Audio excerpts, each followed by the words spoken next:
What is the first thing that what is the thing that you see when you see an ocean? More of plastics and waste. That is if you're on the beach, but if you look at the ocean, what do you see? Endless oceans, endless Very water is bad. there. Yeah. Endless ocean and just water. Okay. Now, someone mentioned plastics, you're correct, but the plastics that we see on the beach are what are visible to the naked eye, as in visible to you and me, right?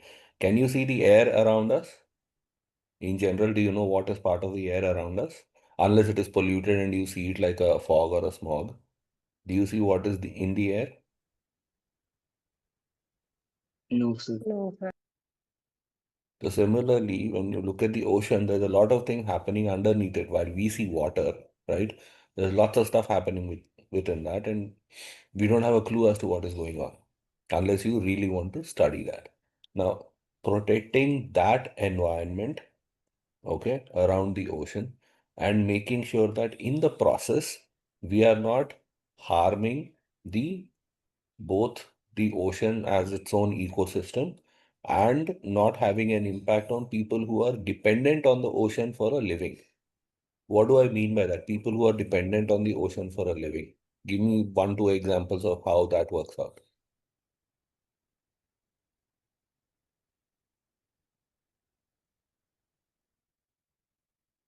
Who is dependent on the ocean for, let's say, earning on a daily basis? The fishermen. Of course, one is fishermen. Who else?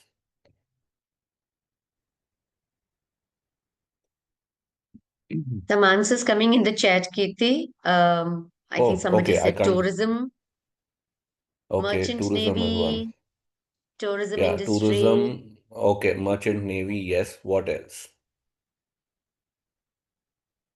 Students, don't have to feel shy. Why don't you just unmute yourself and speak out? It's so much easier and faster than typing it out. Absolutely. So, transport, logistics, marine life biologists. Yes. Do you know that all the food that we eat is dependent on the ocean?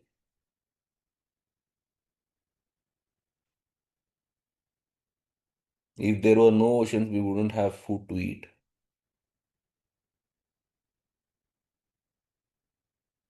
Even agriculture is dependent on the ocean. Anywhere on the planet doesn't have to be, yeah, oil companies, yes. So the interesting part is, while most of us think of it as the way we are looking at it right now, you're saying, what happens on the ocean, but the funny thing is the ocean is interconnected to everything that we do on a daily basis in some form or the other, whether there is a direct connection or a relationship, or there is an indirect connection or a relationship. And that's what we are trying to understand here to some extent, not a science class, but to some extent. And at the same time, try and excite you all to develop, how do I put that? To develop innovations which can help protect the ocean. Now, just a small video on how oceans have an impact on us. Just go through it for a second and let me know if the audio is playing out or not. Can you hear it? No, sir. No, I think even your screen is stuck because we cannot even see the video. Okay, you can't even see the video. Okay, let me try that. Kirti, I think you'll have to go into present mode when you share. Yeah, I'm sharing my entire screen so that it becomes easier. And I was in present mode. Ah, Yeah, now it's Slideshow. yeah. Now Okay, tell great. me. No audio. Do you want us to share this part? Yeah, that would be helpful, ma'am. Yeah. Perfect. Thank you so much, Kirti. If I can just request my team, if we can just share the deck, please. Yeah.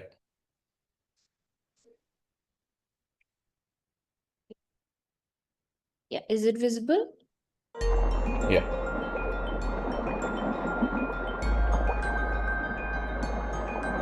Our ocean defines our planet.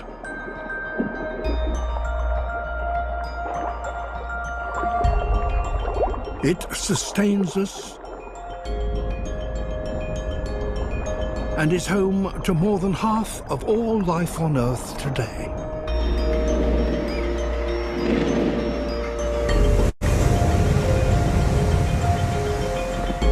The presence of the ocean touches every living thing, no matter where it lives.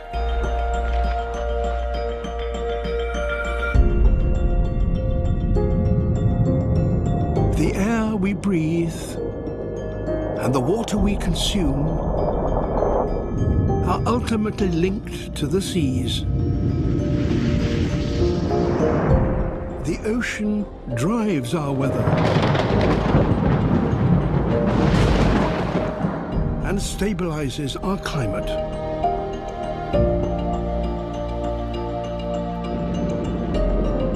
Nowhere is more powerful and unforgiving.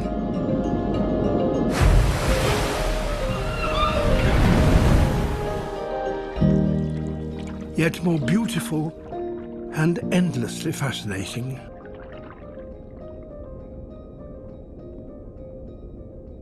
Yet, for too long, we have taken the ocean for granted. Our actions have pushed species to the brink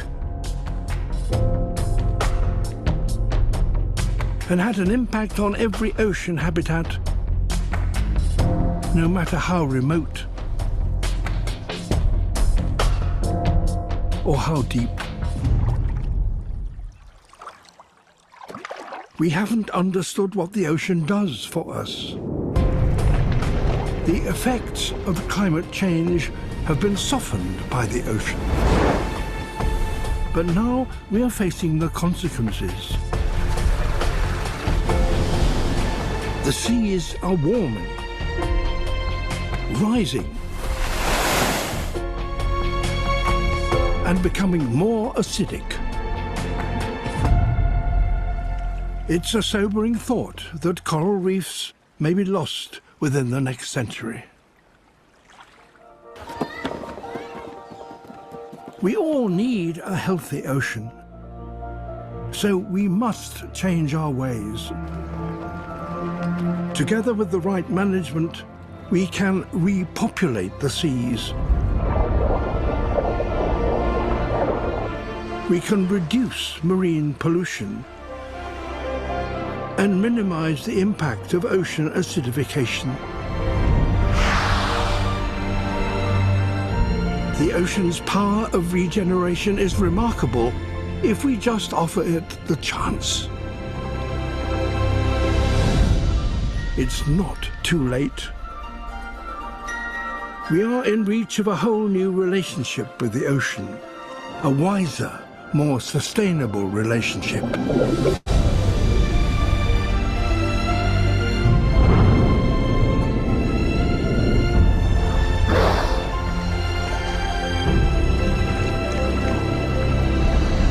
The choice lies with us.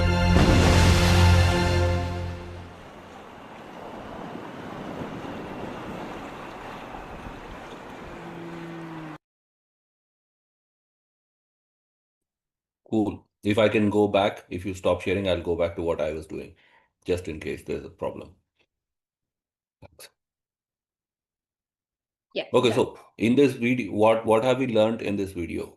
Any quick thoughts? What was the key message that's stuck with you in this video? Quickly, guys, what do you think was the most important thing that was said in this video? Sir, oceans are important. Oceans are important, the So, broadest message possible. What else? But the so human we activity realize have that although us humans have repeatedly used the ocean's resources, we eventually have disregarded the fact how it has affected the ocean itself and how it will affect our availability of those resources in the future. As a result, it is not Lovely. sustainable the way in which we are using the oceans, and it will result in all the resources being replenished by the end of some time. Absolutely. That is the message of the entire video. The ocean has an effect on us in a lot of ways. We have not fully understood it, and so far we have happily ignored it and went about living the way we have been living. But going forward, we have to make sure that we make wise choices, as the video says, and sustainable choices to make sure that every one of us, including animals in the ocean, can live happily going forward. Now, with that message, okay, now it decides to play. With that message, just a few things in terms of helping you understand the terms and a bit of science behind it. So, the ocean is the largest body of salt water on the earth, covering about 70% of the planet's surface. Now, we may not realize it, but we think land is what we all know, but oceans cover 70% of the entire planet. Nothing new to you. You already have studied this in school. All oceans are connected but divided into five main parts, right? All of us have learned this in geography: Pacific, Atlantic, Indian, Southern, and Arctic, right? And they influence climate all over the planet, weather patterns all over the planet, and global ecosystems. Now, quick thought: who can explain what is the difference between climate and weather? The climate is over a long period of time. So, for Uh-huh. example, if we, excuse me, sir, The please. climate describes the trend in which the weather cycles through the years, while weather is a more instantaneous event. Lovely. Weather is more short term. Climate is the larger picture, how the trends are changing. Absolutely correct. And what do we mean by global ecosystems? So, an ecosystem is basically a biosystem which encompasses quite a few factors which are interrelated and affect each other. Correct. And there are many such ecosystems all over all around us, right?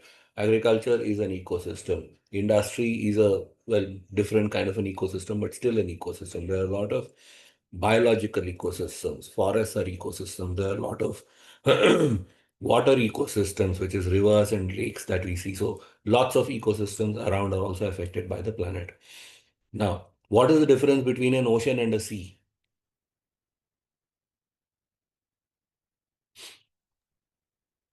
Why do you call some parts an ocean and why do you call some parts a sea? So, the major water bodies which contain a similar kind of water have been largely segregated into oceans, while within them, the more political boundaries and the more local fishing areas and other such areas are demarcated into seas. Thank you. Ridhiman, I'm not trying to discourage you, but you're the only one speaking. What about the others? Sir, basically, oceans are much more deeper and shallower compared to seas, and we can call seas as a smaller saltwater body where land meets the oceans.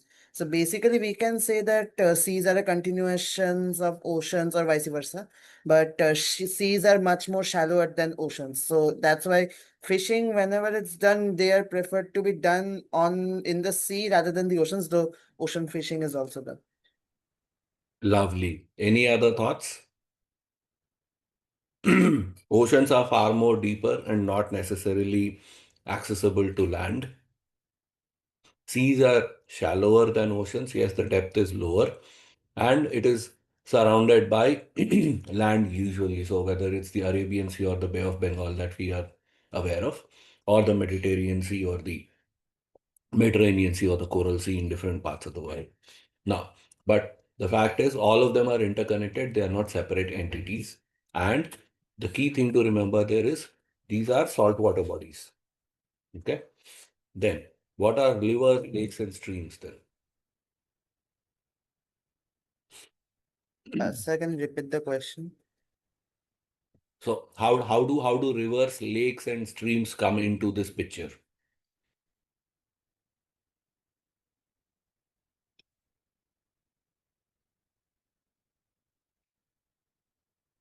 How are they connected to the ocean?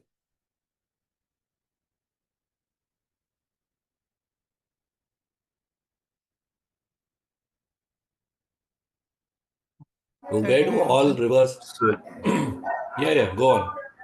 Sir, Yeah, okay, basically sir. the rivers often flow into the oceans acting as natural drainage systems, while lakes may connect to oceans indirectly through rivers or maybe underground channels. Okay. Any other thoughts?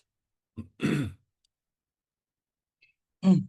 Sir, lakes both provide and draw power, sorry, not power, draw water from the oceans.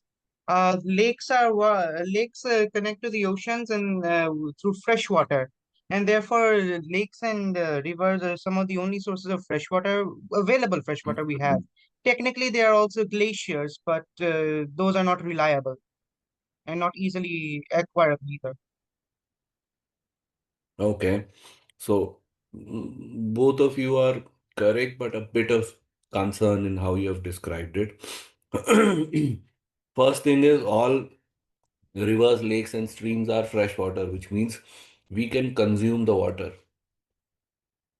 Okay, human beings and animals can consume the water. It is not salt water, right? We add a lot of pollutants into it eventually, but at the source and by definition, they are that is they host water which can be consumed by living beings. Number one, on living beings from living on the land. Number one, okay. Second, they obviously flow into the ocean. Rivers flow into the ocean. Correct. Sir, just interrupting you, just I'm asking, can Hmm. we talk about the water cycle being a part of like how they're connected? Because We'll get there. the We are getting there. We are getting there. so- I'm coming to the cycle in 2 minutes. Okay.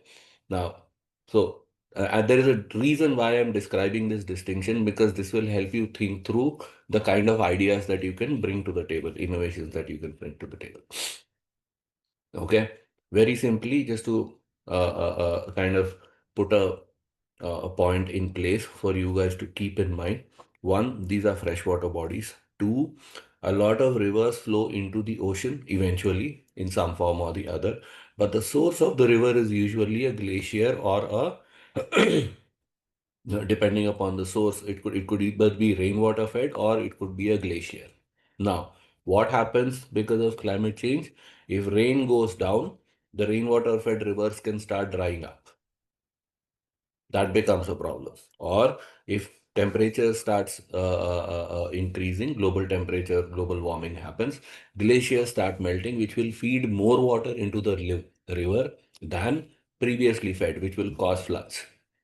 Right? That is also a possibility. Now, lakes and streams are not necessarily connected to the ocean, but they are again freshwater bodies, and bigger lakes also become a source of economic activity around them.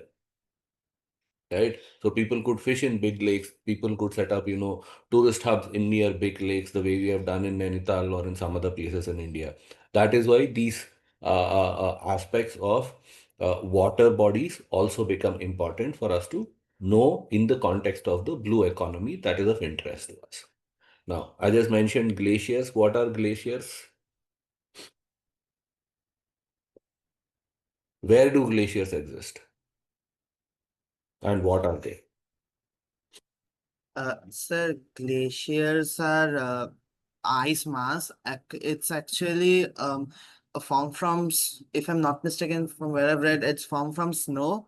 That is basically occurs because of its own weight, like a lot of snow accumulated together in a very cold temperature, which causes it to freeze into a permafrost state. We can find it in places which are very cold, like tundras or maybe Antarctica near the North Pole and the South Pole.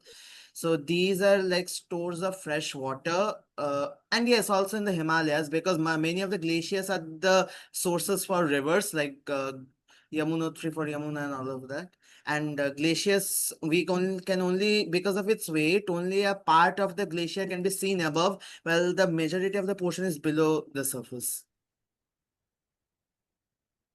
Uh, Okay. Yeah.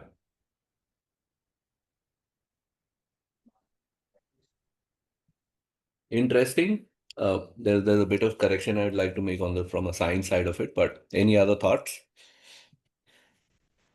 They are ice sheets which are found in high altitude mountain ranges. Right, they are. Okay, now let's dig into a bit of history of the Earth, not human history, but planet itself. Okay. What was the first? I mean, don't forget about the scientific name of what it is called.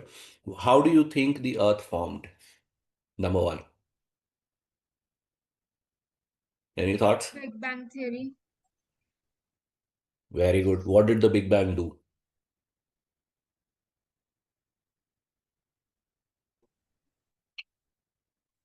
In simple terms, we don't have to be scientific, but what happened at the Big Bang in scientific terms If or I'm in not simple wrong, terms? actually, it was an explosion or something, like in the universe itself. Correct. So it was an explosion that gave birth to the universe. What does that mean? And we need to speed up because the history is very, very long in this case. The Big Bang essentially was it's not necessarily an explosion the way we see it, but it was a huge electromagnetic wave, okay, which led to the creation of matter and planets as we see. So started with matter was moving, right, in different directions.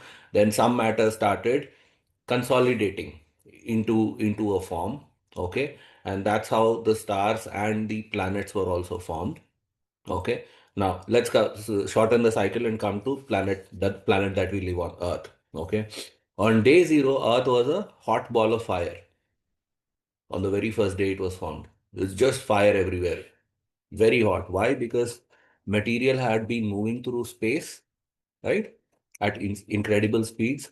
They collided into each other and formed this ball shaped planet that we see today in some form called Earth.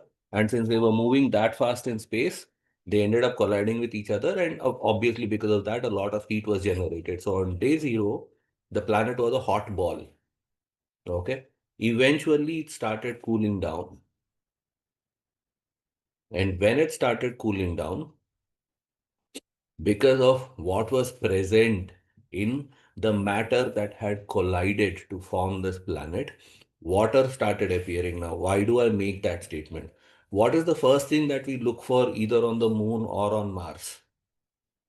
Water. Why? Because it shows that there is some life present or something. Well, it is an I have an answer to this. Hmm. Water Go is on. what is known as a universal solvent. It can very easily dissolve many substances. For that reason, if any complex life needs to exist on any planet, it has to do so with water or through another suitable medium. For that reason, we search for water on other planets because it proves that it can support life. Maybe it might not have it, but it certainly has the potential to support it. Correct, but the universal solvent bit does not have a greater impact on it. But water is essential for life to exist, and that is why the first thing that we look for is water in any planet, because it could indicate it could indicate existence of life today, or maybe a couple of years before, or historically there could have been life over there, right? Now, so, going back to the Earth story, what has happened? The planet started cooling down, the material had water, so water started forming into large bodies, right? The oceans that we see were formed in a lot of ways. Of course, some portions of it were not completely covered with water. That is what the land on which we live in. Now, the cooling happened, right? How many of you have heard of the Ice Age?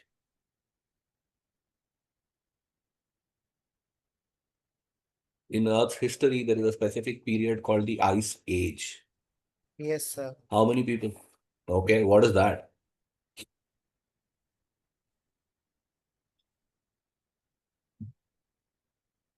Ushan, What go does that ahead if mean? you want to explain it. Sorry, ma'am, I didn't realize my microphone was off. Sorry. Basically, the thing is, Ice Age. Uh, Ice Age is actually describing a period of time when the temperature of both the Earth was very low compared to the current temperature. S- it was actually due to the present because the polar ice sheets and the glaciers they began expanding a lot, which caused the decrease in the temperature of Earth's global.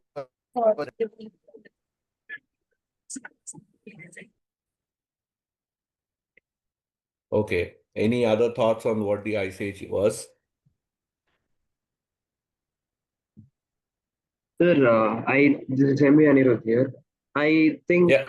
after when the planet Earth was formed, as you said, because of lots of rocks floating around and crashing into each other, the Right. Earth had a lot of heat, which allowed the core of the Earth to have the heat now. So after a great deal of heating, I think cooling comes naturally. So at one point of time, Earth had to cool down, and we had the so-called ice age.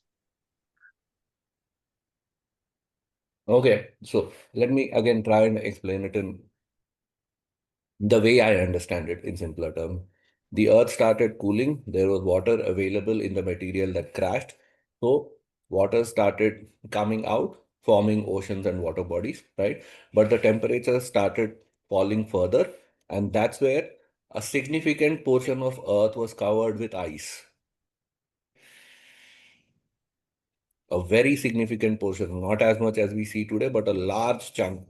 I don't know the exact number, and science has never been able to prove it either. But a significant portion of the Earth as we know today was only ice. Then that ice started melting again. Now, why did that happen? The Ice Age was where the majority of Earth was covered only with ice, right? But the ice started melting again. Why did that happen? Shift in continental positions. Sorry, because of? Continental positions. Not necessarily continental positions. They played a small Sir, part in it.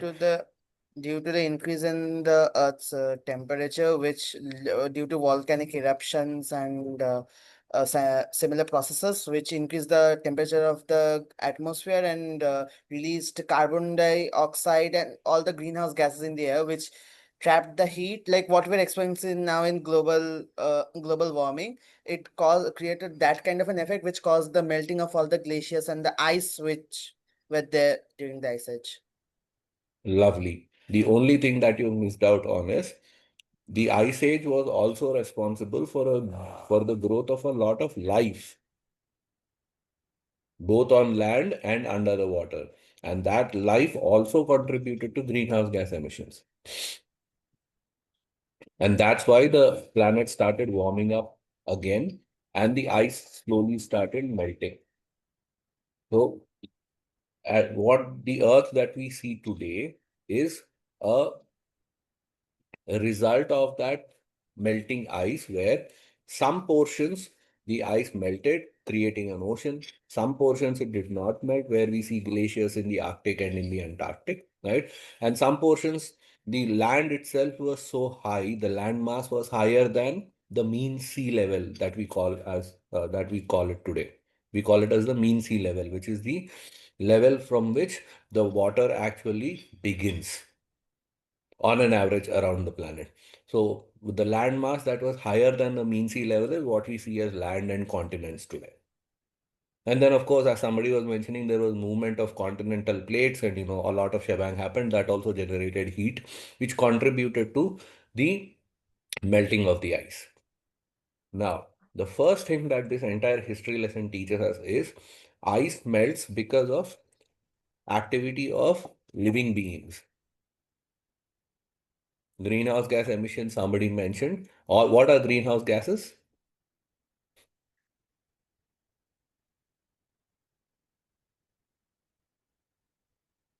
So greenhouse gases are particular gases which allow the long range infrared radiation of the sun, which causes the heating to enter, but it does What not allow are the shorter range. Sorry, sir. all of that is correct, but what are greenhouse gases? Which gases are called as greenhouse gases? So these Carbon gases would dioxide, be H2 as methane, carbon dioxide, water, then carbon monoxide, then CFCs. There are a huge list, and majorly they're released by industrial as well as living beings activities. Okay, somebody else was saying something as well.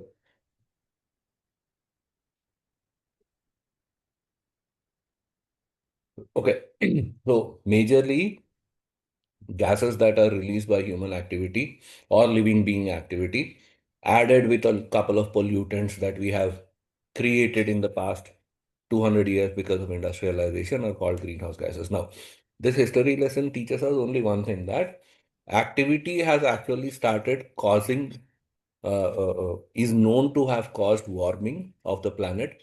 But today, that warming has gone beyond the limits that the planet can manage. And that's where the ecosystem phrase that we were looking at, the word that we were looking at a while ago, actually starts coming into play. Because over millions of years, the Earth had stabilized to the point where the heating had subsided, right? But there is a balance that was reached for life to grow, right? For the known history, let's say about 10,000 years of known history or 15,000 years of known history that we have as human beings, correct? Before that, there was a lot of animals that were roaming the planet. So let's imagine about 1 lakh years before today, okay? That's where the ecosystem surrounding the planet had stabilized for life to slowly grow and to reach the stage which we are at today, okay? Just keep this at the back of your mind. Heating is one of the biggest problems. That's why we call it global warming. Okay. There's a bunch of other factors that will come into play as we go forward. Any questions, thoughts, or ideas so far?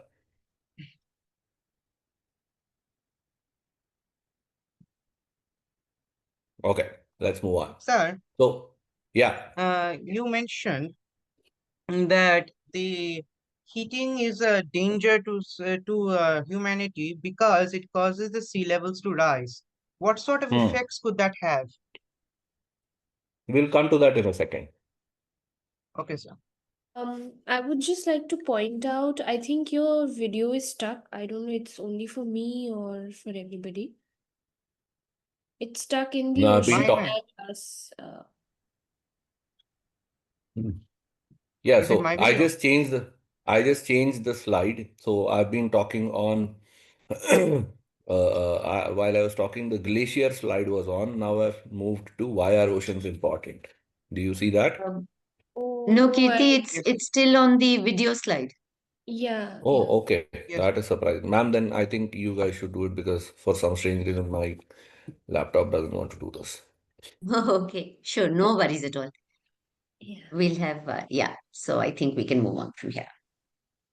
Move on, move on, move on, move on, move on. Stay here. Okay, so this is the slide that I was on as well. So again, we'll come to how the oceans are impacting us in a second. But so essentially, why are oceans important? Because obviously they cover 70% of the planet. So we should respect something that is much bigger than any one of us put together. Correct? Number one, just as a sign of respect. Then they produce 50% of the oxygen that we breathe, not just plants or trees that we see. Correct? The ocean actually produces oxygen. How does it produce oxygen, by the way? Ocean kelp. Ocean cables. Do you see ocean kelp everywhere whenever you see gone to the beach? How much of kelp do you see? I don't go to the beach, sir, but yeah, there is a lot of ocean kelp on the sea floor. It creates quite tall towers. I've seen videos of them at least. Sir, Okay, with but that is alongside a ocean kelp, there are Phytoplanktons. phytoplanktons as well. Phytoplanktons are very important for photosynthesis in the ocean. hmm. So ocean, there is photosynthesis happening in the ocean. How do you say that? Because of There are no plants phytoplankton. growing. There are no plants growing. What are phytoplanktons? Phytoplanktons are basically they're microscopic plant-like organisms that conduct Okay, photosynthesis in the ocean. They lovely. survive on the So ocean surface, surface, and they absorb light and basically conduct photosynthesis in the ocean. they don't live on the ocean surface, but you're correct that they actually produce oxygen. So there is Sir, a they part have of a the multi-purpose. They both produce oxygen and on top of that serve as food for the marine life. So basically, the more the phytoplankton we are getting both oxygen and the marine life growth also occurs because, as I said. lovely, lovely, correct. So there is a lot more happening in the ocean than we typically see. You're correct. So that's how oxygen is produced. Then the oceans also regulate the climate and weather, right? Because they absorb a lot of heat that we are generating because it's water, obviously, so it starts absorbing heat. And that's why ocean temperatures themselves are rising, which is causing problems for life in the ocean. That is a problem to consider.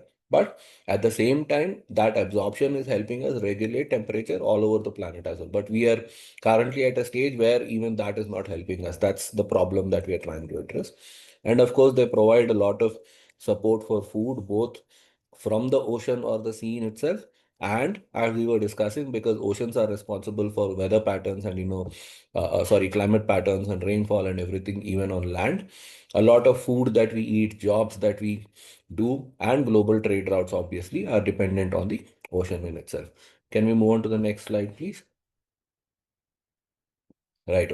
So while we're talking about something right now, there is something called as the ocean twilight zone. What is that?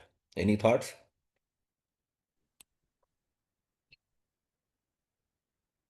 What is the ocean twilight zone? It is the second Uh, topmost layer of the ocean. Like the first layer of Why? the ocean is the upper zone, while the second layer of the ocean can be called the twilight zone. Why do you call it the twilight zone? because there's So Because enough not because sunlight most of that's the light, penetrating the water only some enough of the for. light produced by the sun reaches here. Okay. Any other, somebody else was adding to it? Sorry. It's like 200 to around 800 meters under the ocean surface where sunlight doesn't penetrate deep enough into the water for the plants to actually do photosynthesis. Why doesn't the sunlight penetrate, by the way? So the sunlight actually gets diffused, like It gets refracted.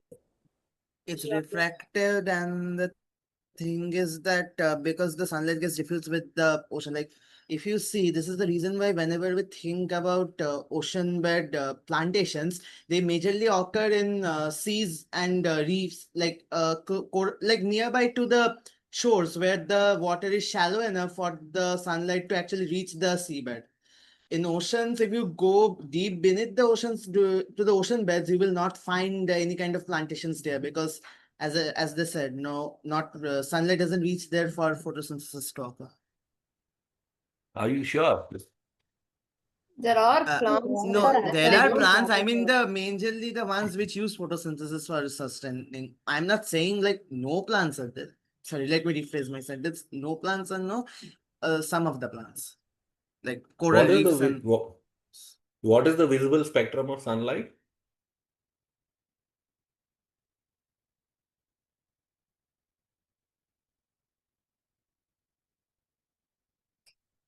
Well, all scientists in the group, what is the visible spectrum of sunlight?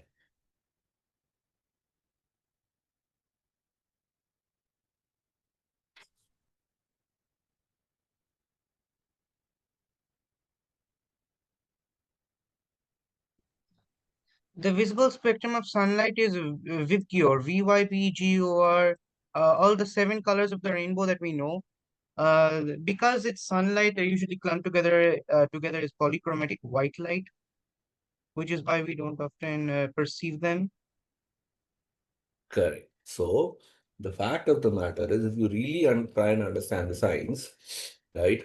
Light is electromagnetic radiation at the end of the day. Correct? Agreed? Yes, sir. Right? So what we call as a twilight zone is only because there is no visible spectrum there or penetrating beyond that.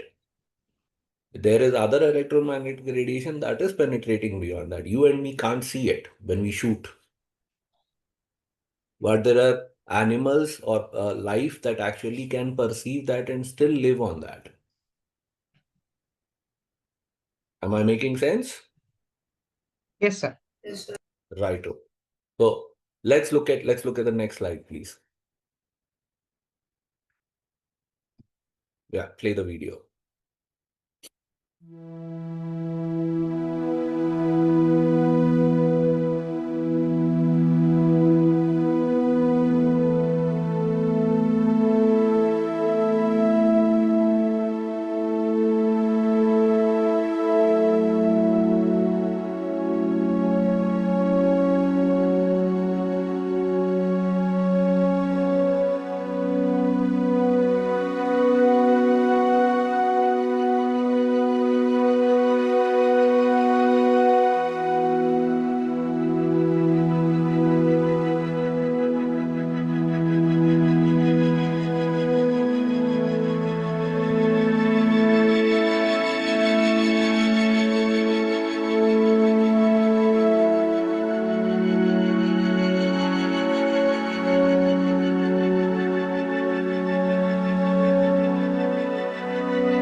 Okay, so this last shot where you see things glowing, right? What does that mean? Are there animals living in the ocean or any life in the ocean, or is it animation?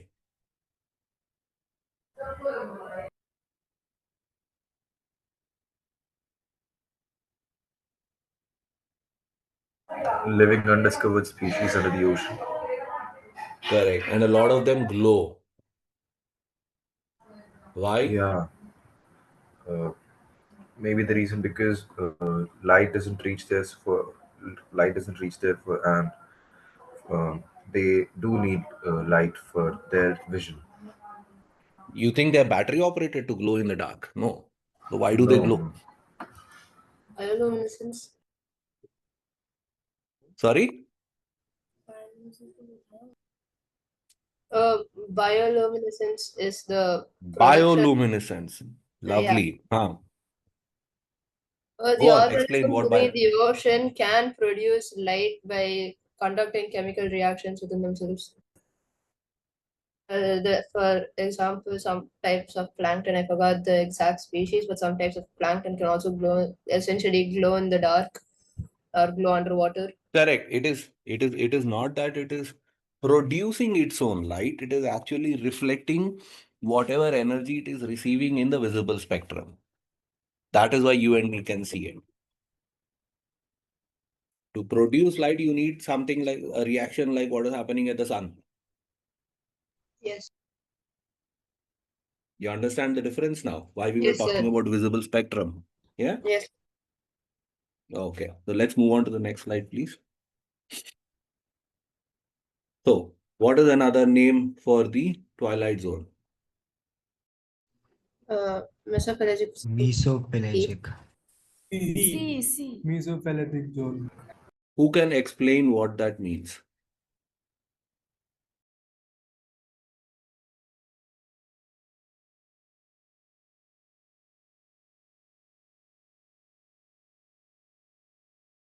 Come on. Who can explain what?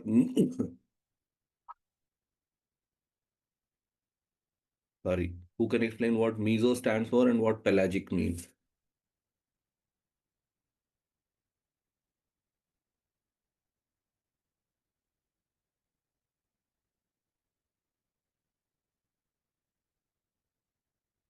Sir, maybe the zone where the sunlight is very dim.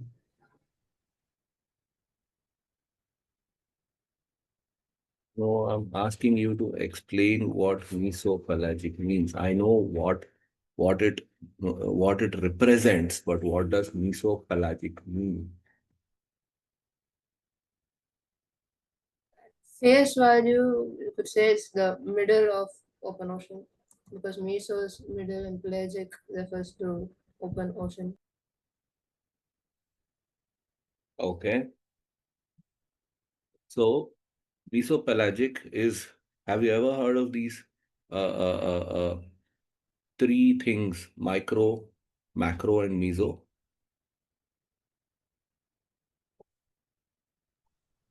Meso is the middle one or intermediate one. Correct. Meso is the middle one or the intermediate one in a lot of ways. Okay. Pelagic, both one is one. I think both of them are Greek in origin or Latin. I don't remember exactly, but yeah. Meso essentially is the middle layer of the open ocean. Pelagic is a representation of the open ocean. That's the meaning of this word, mesopelagic. Okay. Next slide, please.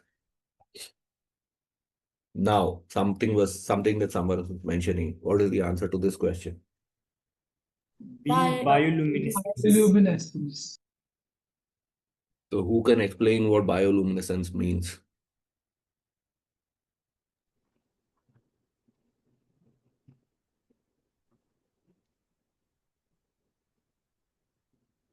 So bioluminescence basically means like the natural, like organisms naturally producing light.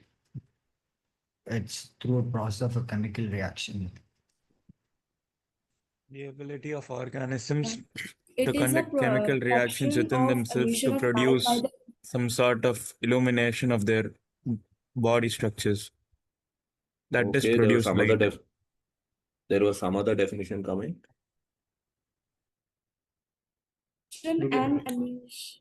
It is a production and emission of light by the living organism, and it comes under the kingdom Ctenophora, phylum Ctenophora. Okay. Those chemical reactions are actually these enzymes, like just like we have in our body. Very good. So, very simply put, for a layman like me, I'm not a scientist like you, a layman like me is bioluminescence essentially means light produced by living beings. As simple as that. Not by the sun, but by any living organism. So, tomorrow, if let's say the rose plant that you have in your house starts emanating light when it is dark, it is bioluminescent. As simple as that. There are plants that glow in the dark also, even above the surface on land. We have created such plants. Any which ways. Next slide, please.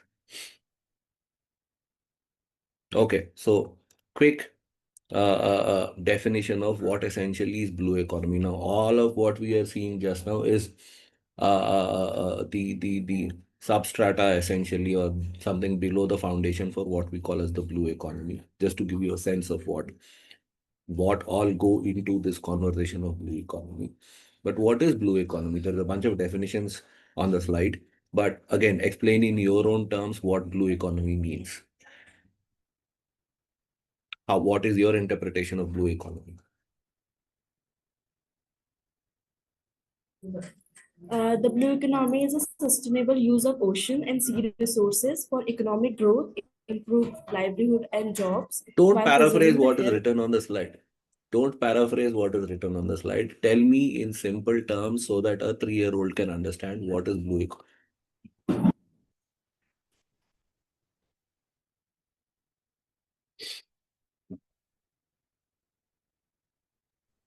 Come on, guys. You have to understand the concept and explain it in your own terms. It shouldn't be that difficult.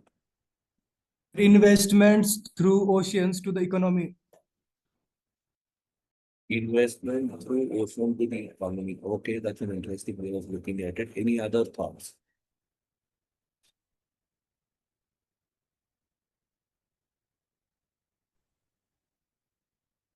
So is it the protection conservation of marine animals and oceanic resources in a sustainable manner where it is maintained for No, the future? protection comes later. First, let's understand what is blue economy.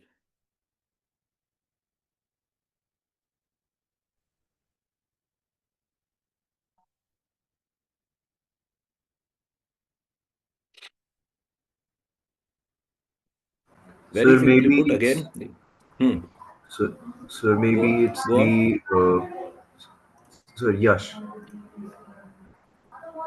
So So someone's maybe given it's an interesting definition on the chat. The economic sectors based on and around the ocean. Does that make sense? Any economic activity which is based on or depends on the ocean. That's blue economy. Does that make sense? Yes or no? Yes, sir. So now again, go back to the very first slide that we were looking at. What is economic activity that is dependent on the ocean? Trade, import, export. And Transportation, tourism, and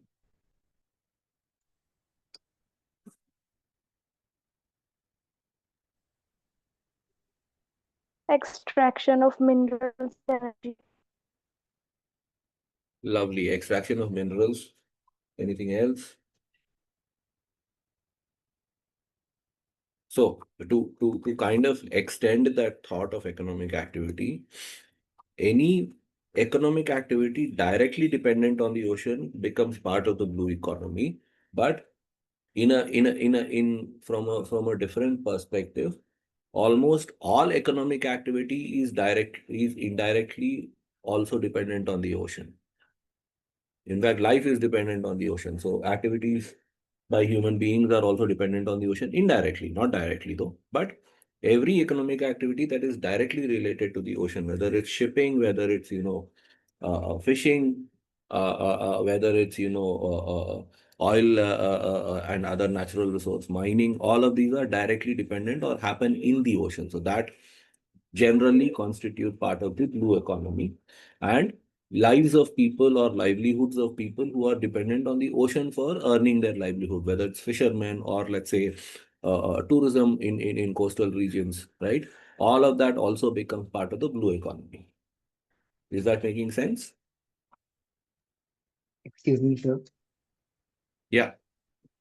So there are also oil rigs in the oceans and seas, where which quality is also affected by the environment in the ocean and the basically the status of the ocean. Like if they are like polluted, the oil or the petrol they are extracting, which can also be not good in quality, so it also affects the oil sector. 100%, but we are not talking about effects here. All we are trying to understand is what is blue economy. Protecting the planet while ensuring the blue economy survives is the problem statement that we are trying to come to. But so far, what we've agreed on is any economic activity that is dependent directly on the ocean can be considered part of blue economy. As simple as that, right? Let's move to the next slide, please. You're correct. I'm not saying you're wrong, but yes, there's a lot of other things. So, concepts related to blue economy. What is blue growth?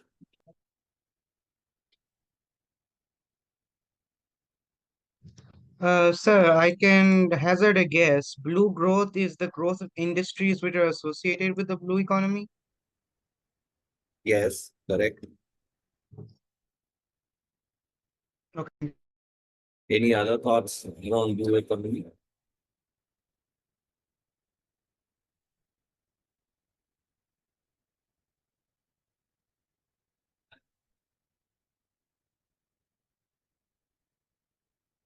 But blue growth also has a addition to the definition that you just gave.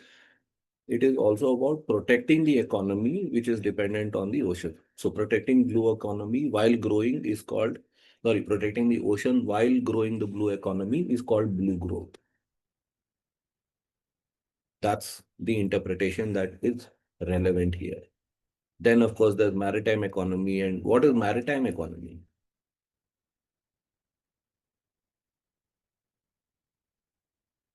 It includes port activities like trade and transportation, shipping, all that. Absolutely. So is defense also part of maritime economy?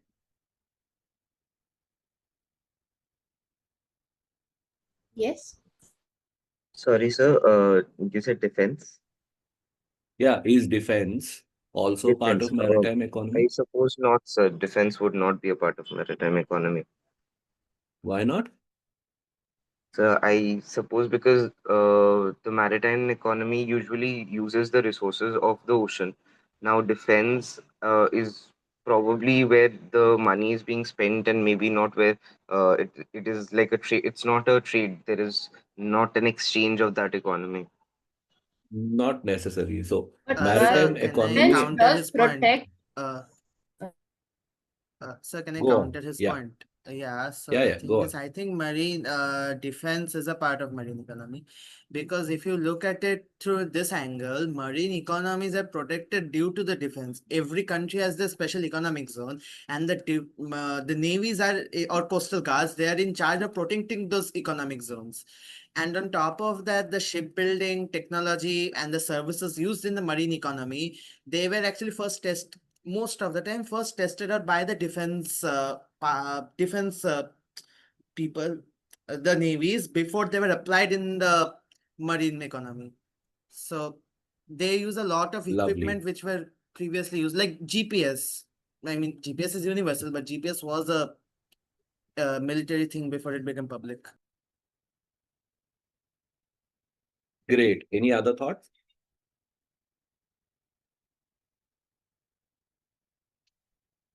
Again, simplifying it, maritime economy essentially refers to any activity that travels, that requires travel on the ocean or on the sea. That is what maritime economy means. Maritime is a word used for any activity that is undertaken by traveling the ocean or the sea.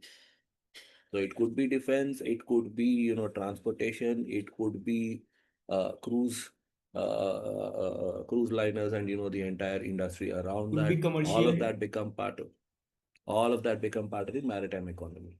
Somebody was saying something. Yeah, I was just saying that it could be commercial also. Yes, it is. It is. Economy essentially means there is commercial activity around it. Commercial Commercial commercial growth through seas. Correct. Commercial growth through seas. Absolutely. So economy again refers to somebody earning a living out of doing something. That is what the economy essentially in loose terms means. So maritime economy is any economic activity that is leveraging the ocean or the sea becomes maritime economy. Then what is ocean economy? How are they different? The activities that relate to the open ocean, like fishery tourism, you have to perform these in as part of the ocean, not just traversing the sea trade routes. So they're different. Well, there is fisheries economy which Maybe is ocean distinctly called economy out. focuses Hmm. mainly on commercial economy, but While blue economy focuses on ecosystem also. Deep sea mining is part of the ocean economy. What is deep sea mining? So certain resources, especially like the crude oil and coal, these are found in large quantities at the seabed. And the discovery as well as the use of these resources would be referring to the mining of the ocean mining. Correct. There is something else that we are trying to mine from the ocean floor these days. What is that? I think gold is also a part of this ocean mining. So. Lovely. Gold, yes. What else?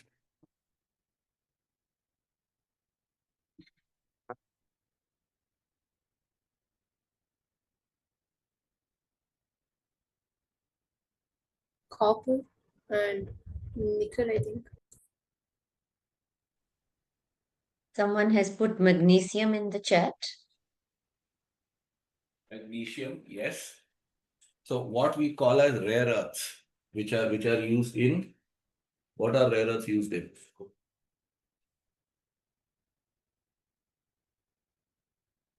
What are rare earths used in? The nuclear fuel are a part of rare earth metals. So And maybe those. No. What are rare earths?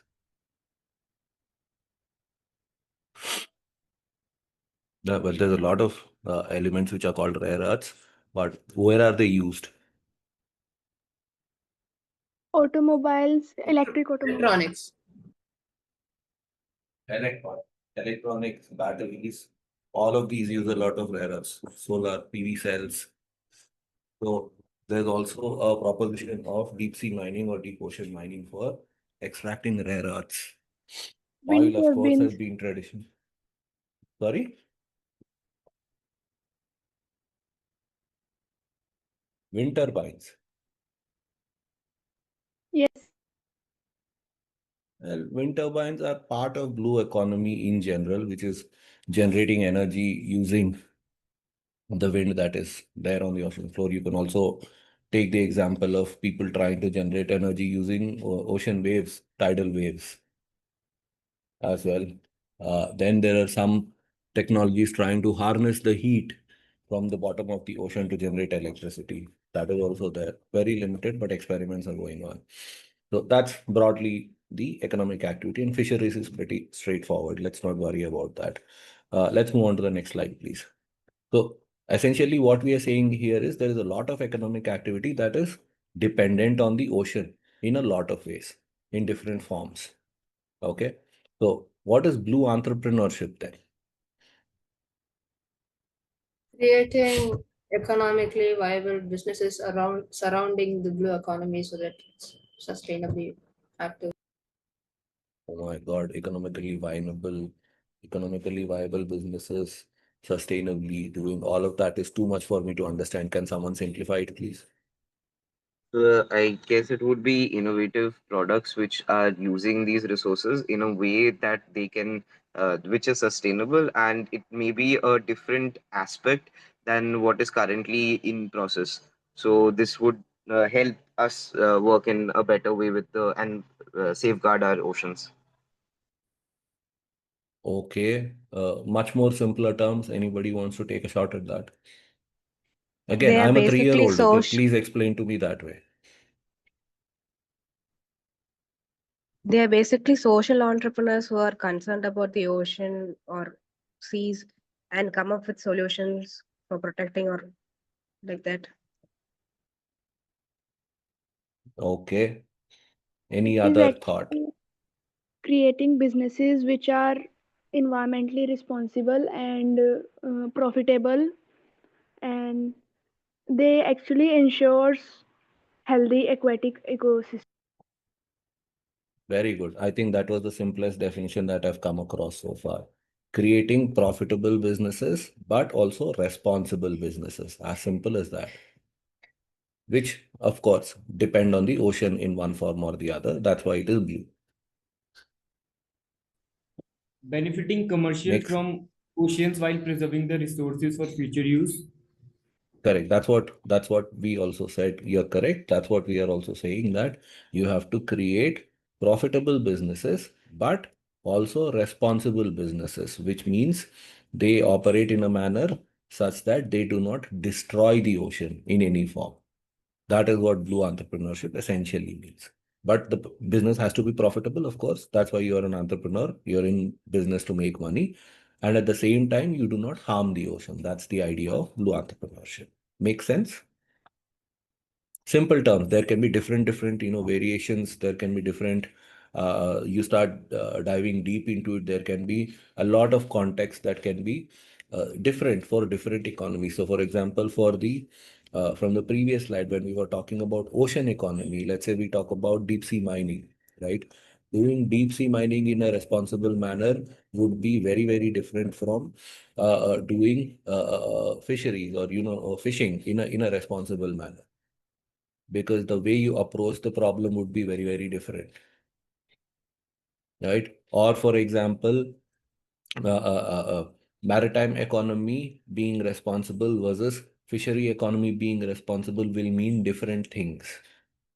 How are they different? Just your thoughts on how is responsible fishery different from responsible maritime economy?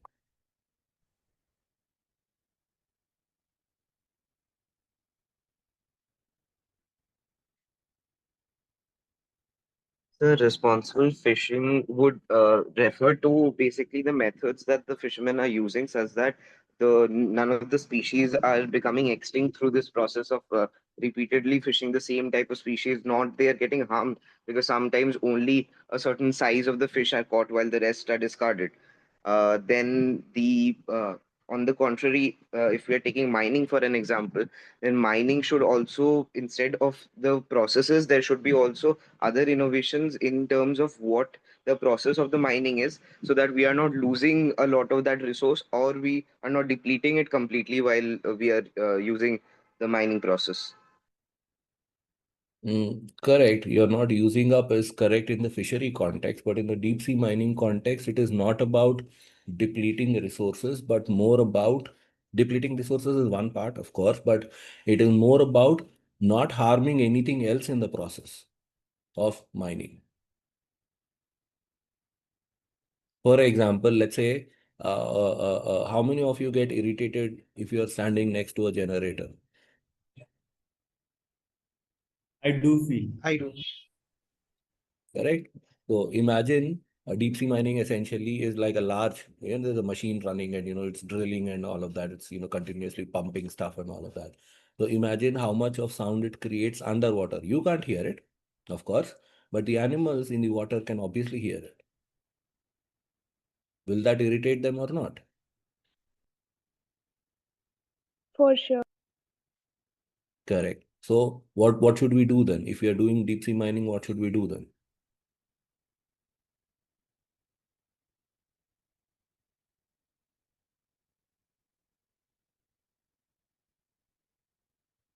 I'm only talking about sound pollution here, but there's a lot of other kind of pollution that comes into picture. Should be used.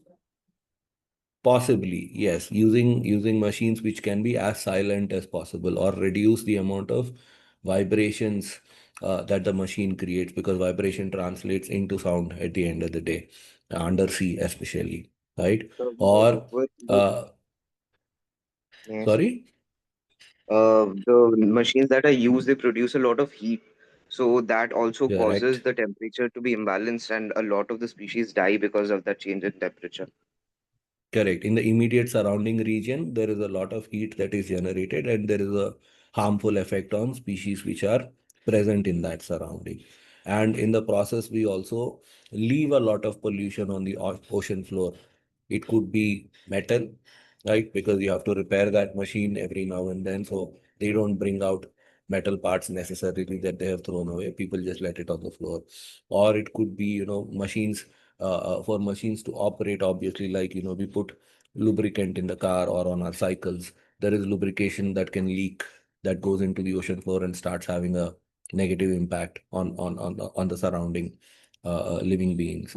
All of these become part of that problem statement. So again, going back to where we started, the simple fact is, if we want to be a responsible yet profitable business doing something on the ocean floor, or doing something that is dependent on the ocean, and it can have different perspectives, or it will have different interpretations depending on the kind of economic activity that we are undertaking, and the solutions for that economic activity to become responsible while staying profitable will be different. Make sense? Yes or no? Yes, sir. Yes. Can you repeat that in your own words, what I just said?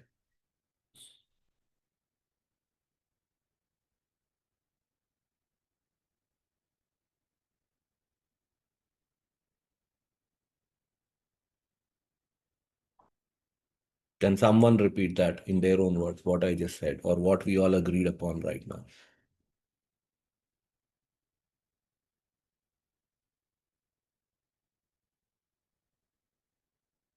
Come on, guys, it's not very complex. It's a simple concept.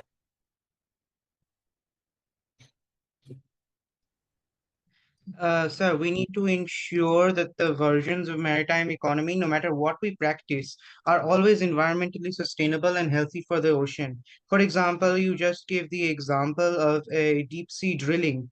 When deep sea drilling, we need to ensure that we make as little noise as possible in order to stop noise pollution. There are, of course, different other types of pollution, especially water pollution, because it's an ocean.